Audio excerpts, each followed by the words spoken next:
Welcome to Do You Ever Wonder? The show that brings you answers to many of the questions that you may have, but with no one to ask.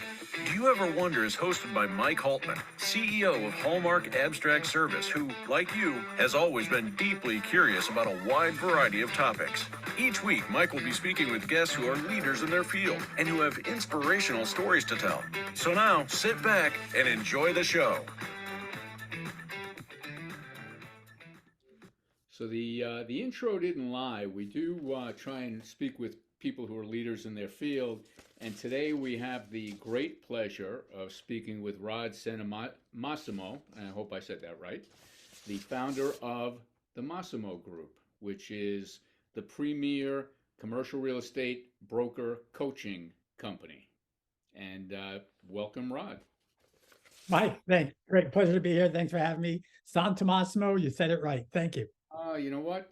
Everyone always gets my name wrong, so I'm glad I at least got your name right. Perfect.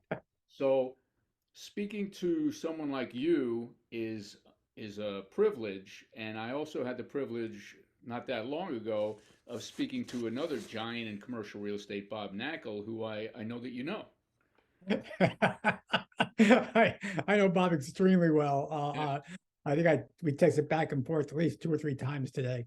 No kidding. Yeah, Bob's been a client of mine, a personal client of mine for over 10 years, and now a great friend. You know, it's a testament to the fact that the great want to get greater, without question. So, speaking of great, I asked somebody that you know for a quote about you, and I reached out to Waldo Waldman, who is I was texting with Waldo this morning. is that right? That's right. Great guy, former F-16 fighter pilot. He's in the Hall of Fame of keynote speaking, and he's a best-selling author. And I asked him to give me a quote about you, and what he said is, "Rod is one of the most committed business people I know. He's somebody always seeking to grow both personally and professionally, and what makes him even more unique is his commitment to his relationships. He never rests on his laurels and always stays hungry." Waldo is a Hall of Fame friend, to say the least, and a Hall of Fame person. So I'm humbled by Waldo's kind words. Well, you know what? I believe he's incredibly sincere, and I met Waldo through the combat veteran charity that I work with, and you know what? He's good people, and good people attract good people. I think it's the law of attraction, right? I think so. I think the proximity element to what you decide to do with your time and your company is, frankly, not only a reflection of you, but it's a reflection of who you will become. And I believe in that. So we try to surround ourselves with positivity and success as much as we can. No question about it. So speaking of success, in 2008, you experienced a lack of success, if you will. And I was mentioning when we first spoke before the podcast that our paths are somewhat similar, because 2008 was very unkind to me and very unkind to my wife, much like you. You reinvented into something that you truly wanted to do, and you do it with your wife, which is that's correct. And as do I. So, not that title insurance necessarily was something I thought about when I was growing up and said, you know what, I want to be in title insurance. But my wife and I work together. We are married together. We do everything together. And it sounds like you're the same. Yeah, we are. My wife is an integral part from the beginning. It's funny. Yeah, we were both asked to find different opportunities in 2008 during the Great Recession. And to me, it was the greatest day of my life, frankly, being let go. It was, because it forced me to think about, what did I really want? And I never really enjoyed being an employee, but I really wanted to again, do my own thing. And I couldn't have possibly done it without my wife's, first of all, support, but also guidance. Yeah, guidance in a lot of ways. And being my teammate and partner along the way. It's been fantastic. I'm back with Rod. It's Mike and Rod, and we had a little break up there with technology, but we're back. So we were talking about life and how we get through things. And it's when you don't get through things that you really find out who your partner is. And 2008, 100%. Absolutely. As we said earlier, you have to have the right people. Both, we talked about our spouses earlier, but both from a team standpoint, as you build a team out, you find out quickly if they're the right people for you to go to the next level or not. And along the way, you find out who can take you to the next step, and you make changes. right? And you have to be willing to make those changes. So had you not had the issues in 2008, would you still be at the company you were at? I hope not. I don't believe so. Based on the trajectory of that company, no, no, Right. absolutely not. But more my passion was always to figure out what I want to do on my own. I was always a great employee because I worked my butt off, but I was also pressing the envelope to do more. So yeah, I hope I wasn't. That's a great question. No one ever asked me that, Michael. That was a great question. Thank you very much. No, but it's interesting because I know people who are doing things now that they never would have done had they not been downsized out of the company that they were in. And they're incredibly happier now than they were then. But they never would have taken that chance because, it's a leap of faith. You have a family, you have kids, you have a million different things. And, I think inertia, and I'm sure you run into this all the time in coaching, is one of the human being's worst attributes. Yeah, well, we live by the theme or theory or application that knowing isn't doing, and we don't really care what you know. We don't. We care what we do, and that's both internally and externally with our clients. Show us that you're implementing what we need to implement to move forward. So, yeah, I agree with you. Yeah, the inertia could kill you, and it will kill you. Yeah. So, how did you know? You said you knew or you wanted to be a coach. How did you know you wanted to be a coach? I know you liked helping people. Yeah, it's funny. And when I was downsized in 2008, and this, Mike, and the audience needs some reference here. There was no other option, frankly. There were no jobs. There was no activity. It was almost like the pandemic, but actually worse because there was no outlook for what was going on. Right. So you really were forced into a position of figuring it out on your own. So this sounds corny, I get it, but one night I went to sleep, and I'm a dreamer. I'm a big dreamer. I am. I'm dreaming about things all the time, and then generally they're about business. They are, and this one was a business dream where I was coaching somebody. I was a coach, and so I woke up and I looked at my wife and I said, "Hey, I think I'm going to start a coaching company." And it was in the haze of waking up, of course. But she looked at me and she said, "Do it." And so we did. We started. How long were you married at the time? Oh, well, we've been married for 28 years now. So 15 years, 13 years at the time, 13 years. And kids? Two grown children. Well, at the time. I You know at have the time, yeah, when you're starting out, they were less than 10 years old. right. So yeah, two kids under 10, and you're like, and no jobs, and you're saying, now we got a mortgage, kids, and we're gonna figure this out. And Well, Mike, well, let me ask you. I mean, when you figured it out, I mean, it wasn't working 4 hours a day and saying, I'll figure it out. You do the total commitment, correct? of course. So at the time, I had two girls in college. I had a son about to go to college, Stony Brook, and my two girls didn't go to New York State schools, unfortunately. But and we lost a good portion of our money in the crisis. And you have a choice. You can either curl up in the fetal position and let life happen to you, or you can do what you think you need to do. Now, certainly, title insurance at the time was not a burgeoning industry. It was, the real estate market was dead. Underwriters were not bringing on new title companies. But you know what? We did what we had to do. We persevered, and we've grown into a great company. But Huh. That's without awesome. without the singularity of focus, then you don't get to where you need to be. And you were the same. I mean, coaching is not you talk about differentiation, and as a new coach, I don't know that you can express your differentiation at that point in time. So how did you start?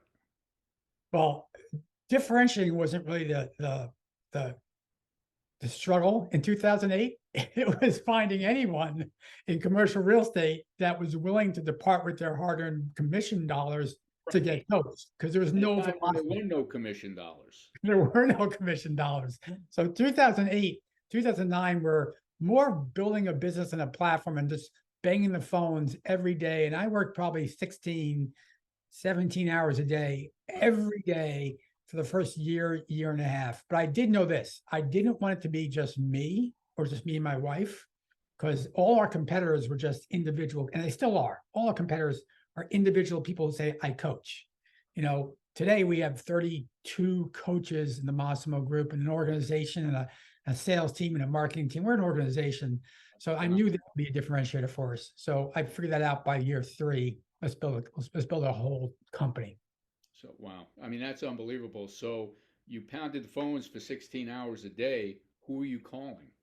Brokers, trying to convince them I could help them. That was really it. And I won't even stay what I was offering as far as what their investment would be, or in their mindset, their cost at that time, of course, to have me coach. I was generally just giving it away, trying to find folks that would say yes and prove that what I was doing would work.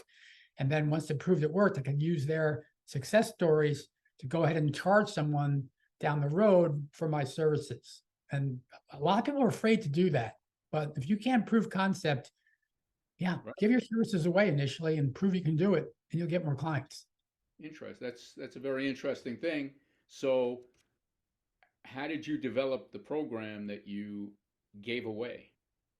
Um, Coaching commercial real estate brokers is no different than coaching someone in title insurance or attorneys or developers or architects. It's business is business is business. And my background, although it was mostly in commercial real estate, during my experience before Massimo Group, I was a CEO of a telecom firm we took public. I was a CFO of a malpractice law firm. I mean, I did some really different things running businesses. So I understood what business and how to run business and operate from that standpoint. So the methodologies were all based on sales, marketing, team building, productivity, operations, and intertwined there the thread of commercial real estate brokerage. That's still true today, by the way. It is true today. It's all So the about so methodologies. you're not preaching commercial real estate techniques. You're teaching. Business. We don't, no, we are, all our coaches are active commercial real estate brokers, all of them. We walk the walk, we talk the talk, we do it all. But to help a commercial real estate broker make more commissions, they've got to be a business owner, not a broker. If you follow that mindset, they have to understand that. I mean, anyone in sales really is. Like my middle daughter is an IT recruiter. Mhm. Maybe you could use her because if you have IT issues. But no, I mean, she could take her skills really anywhere. It's more of a mindset than it is, anything else. My oldest daughter, she works in marketing and business retainment at a tech company. Mhm. Sales for her might be a little more difficult. I mean, you have to have a certain inner inner something to be able to deal with the ups and downs of sales.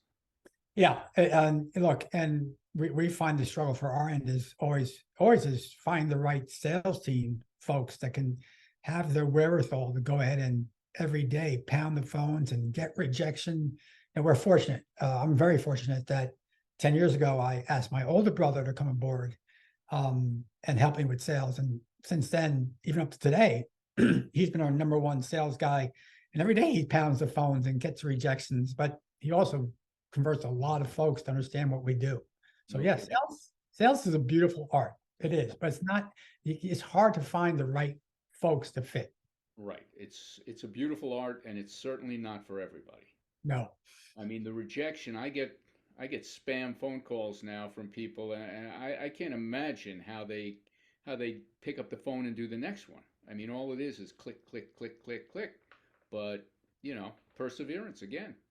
Well, perseverance, but I don't know about you. When someone spam calls me, I will see how good they are in sales. Because it's a test. Maybe I could bring them along, to the Massimo Group. So if I see something I'm not interested in right now, do they just hang up? Well, then forget it. They'll never work with us, right? But they ask me, well, let me ask you, why are you not interested? What's going on? And try to start a conversation that will pique my interest. But so many people quit. They just quit at the first sign of rejection. That won't work. So the company, you have people in sales, you must give them tools. I remember when I first got out of business school, I was a bond analyst, and I would go over to Lehman Brothers, their retail brokerage office, to talk about bonds. But they had a book of how Yeah. to overcome objections. Mhm. And do you do that for your people? Like, We if they say do. this, We do do. this. Yeah. Yep. If they say this is what you say. They say this is what you say. It's all this may age you and me a little, Mike, here. It's all Karate Kid, wax on, wax off, deflect the objection, understand what the reasons are, get deeper and deeper. But Right. yeah, we have a playbook. You have to, if you're a business, you have to have a playbook, for every element of every function of your business, and sales is a prime function. That's awesome. So for your salespeople, not your brother, but for your typical salesperson, what's their closure rate? Well, our close the benchmark we look for is a minimum of 25%. If you can't do 25%, you really can't be part of the company. You just can't. Wow. Right? We're lucky that my brother hits around 45%, so he's really good. So Really yeah. good. So But with that those traits we had to get with our entire team, obviously. so how many salespeople do you have? Right now, just three, but believe it or not, I'm looking to triple the size of the sales team in the next 12 months. Wow. So now I was just having lunch with a guy yesterday who I'm trying to bring on as a salesperson. He's not, in title insurance, you're not necessarily, well, there's different methods of selling in title Yeah. insurance, but he's a caddy at my club, and hungry. I only laugh, Mike, because we talked about Stony Brook so far. We talked about caddying, and I spent my entire youth on the St. George golf course caddying every single Saturday and Sunday. So yes, I get it. Good cash, but also I know St. George's. It's very hilly. Yes, it is. That's another thing. Yes. So you must have developed some strong leg muscles. At the time, I guess I did. Caddying is listen, for kids. Caddying is great. Mhm. I mean, it's a great gig, but so yeah. I mean, I understand you have to bring on people who kind of get it, who are hungry, who are focused, who are motivated. Yeah, and we do natural behavior assessments for everyone that we interview. So if they're not if they don't have the natural tendencies to be more assertive, not aggressive, but assertive, they're probably not a good fit for that role in our organization. So is that the four boxes where you get a personality type? We do a little different, something called the AVA. It's called. It's a vector analysis on four different variables. Yeah, assertiveness, sociability, calmness, and conformity. And from that, we can figure out if they're a fit. And Mike, it's interesting. We've done this thousands of times with brokers, and we can identify the ideal broker based on a profile who will have the tendency to produce more. By the way, Bob Knackel, you mentioned him earlier.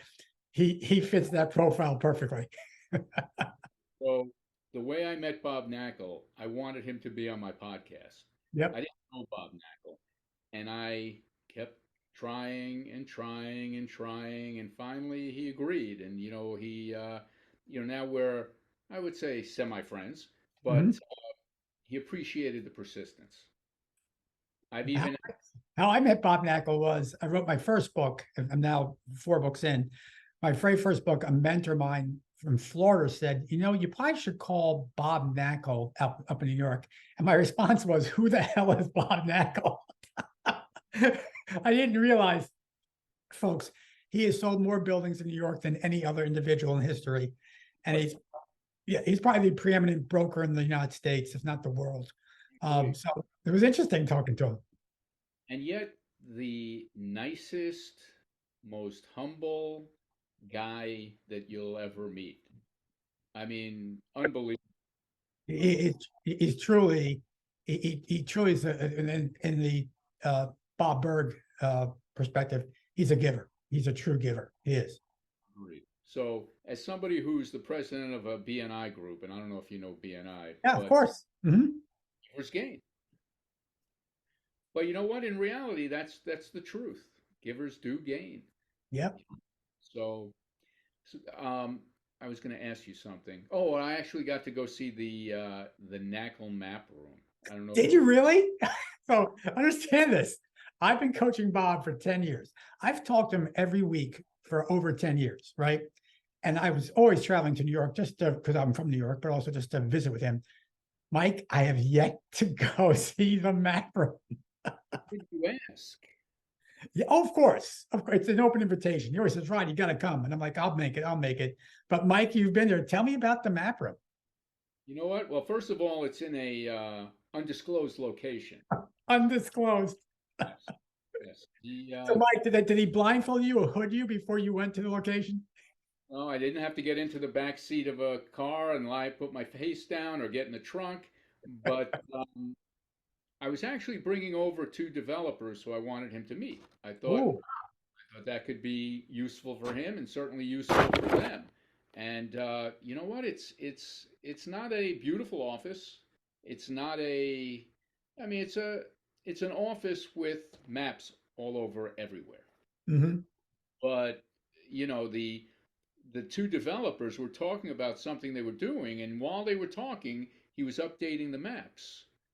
You know, it was. I mean, you talk about attention to detail and singularity of focus. I say that would describe him. Yeah, that is him. And I remember look, by the way, Bob's been doing maps since he started in the industry. He has. He's always been a map person. But when the pandemic hit, and being in New York, you could, for the first time in our history, our lifetimes, you could drive New York with no problem, no traffic, and just walk around the streets. So Bob took the time to really, I understand everything going on in his territory in New York. And we would have calls, FaceTime. He'd be on Fifth Avenue with no traffic. Oh, no, that is. It was eerie, It is eerie. but useful for Bob on another level. Yeah, it was amazing. It was just amazing. So obviously, you still have impact with a guy who's, I know you're on that Twitter feed, who's the goat of commercial real estate. But most brokers are not goats. They're neophytes, they're newbies, or they're like 10 years in, striving to succeed. So is your message to Bob the same as the message you give to those guys? Well, the base message is, I mean, and like I said, when I finally recognized who Bob was after the book and understanding getting who he was, he did say, Rod, tell me what you do. And I share with him what I did. And he said, come up to New York and see if you can help me. And I got some background noise there, I don't know what that is. But he doesn't mind me sharing this. When he asked me that, he was grossing $6 million a year. Now, Mike, most brokerage firms don't gross $6 million a year in the United States. So I honestly said, how the hell am I going to help him? I did. I said, why? So, but here's the thing. When I sat with him for 2 days and watched what he did, I recognized, like everyone else, you don't know what you don't know. And once you figure it out, that's where the growth happens. So we worked on a couple of things, and I told him I could help. And within 2 years, he had doubled that number to 12 million. And before the fourth year, he had quadrupled it to 18 million, tripled it to 18 million. That's unbelievable. Did he give you a finder's fee? No. I should have. No, but that's true for everyone. Everyone, no matter how much you make, if you're just making $50,000 in brokerage, which is low. You're making 100, 200, which is low. You don't know what you don't know. And if you have the intellectual curiosity to seek it, you can grow. If you have the intellectual arrogance to say, I'm good, just get comfortable where you are. But that's how it works. So, well, I know you have a quote that you want to dissect where you are now, map where you want to be, and create a roadmap to get you. Well, I think that was Knackle's quote, actually. It was in one of my books. That wasn't my quote. That was maybe Knackle's book. I know now look, My thing is, my team puts out quotes from my books from other brokers on their social media all the time. So I can't take credit for that one. I got to tell you, your marketing is great. I know you're doing a program tomorrow. Yeah. People who Yeah. don't with you, and Yeah. So yeah, tomorrow we're going to re-engage the thousands of clients we have over our 15-year history and show them what we're doing now with AI and everything else and why they should come back to us. But we're opening to the public as well. So if they're curious, we'll share them how we work with people. phenomenal. So, what are you doing with AI? You know, it's what I think is very important for the audience is, look, your mentors can come from anywhere. And I have a mentor who's 27 years old and I'm 60. And he called me up in January and said, Rod, I need you to jump on a Zoom with me. And I said, sure. And he showed me Chat GPT, which I never would have seen unless he told me. Now I probably wouldn't have paid attention, but I saw it and the lights went on and I went, yep, that's going to change everything. I just saw it. So we stopped everything we were doing and we said, we're going to change everything we're doing going forward to AI-based learning. And it's working out. We have now changed all our content to have AI avatars share what we do. And it makes us more flexible, more scalable than having me in the studio. We've offered to our clients bots to help them understand what they do along with our coaching. So for example, we have a role play bot where you can pick up your phone and role play a cold call or a pitch or a presentation before you actually do it with a bot that has my content in it. We have a virtual coach with my content in it. We have a resource library of over 400 pieces of content that are all now indexed and categorized with a bot. So, and now we're adding more bots to our coaching. So we're totally infused with AI at Massimo. That's absolutely incredible. So, it's voice recognition, and I say something, and the bot responds. Yep. And now I don't know how much you follow AI, but with OpenAI's Dev Day announcements 2 days ago, all that we've worked on for months and thousands and tens of thousands of dollars. And I'm not embarrassed saying this. I'm not, because we learned, right? It's now available to the public for free as of Monday, or 2 days ago. So, and that's, but we're cool because we're ahead of everyone else. We're good with that. But yeah, it's an incredible world. Is there danger? Yeah, absolutely. I'm not going to say there's not. But if you do not start using AI, you're going to be left behind. Just the way it works. Interesting. So I'm trying to imagine how AI would be used in the title insurance industry. And right now, at this very moment, I'm hard pressed. But Look at any process you have, Mike, any singular process, and you can accelerate it by more than tenfold. You can using AI. You can. it's incredible.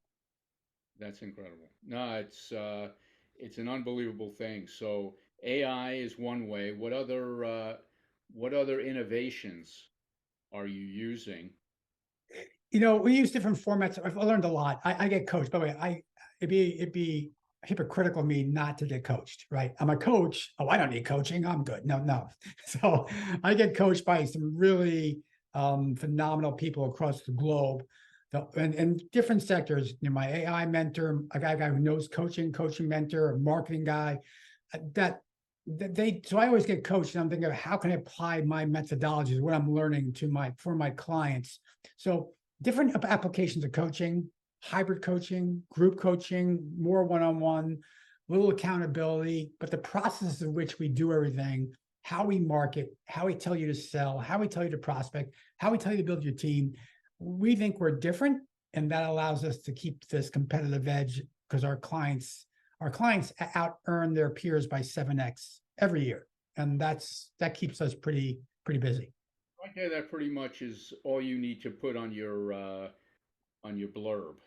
But how many people who come in don't either follow the program or wash out of the program?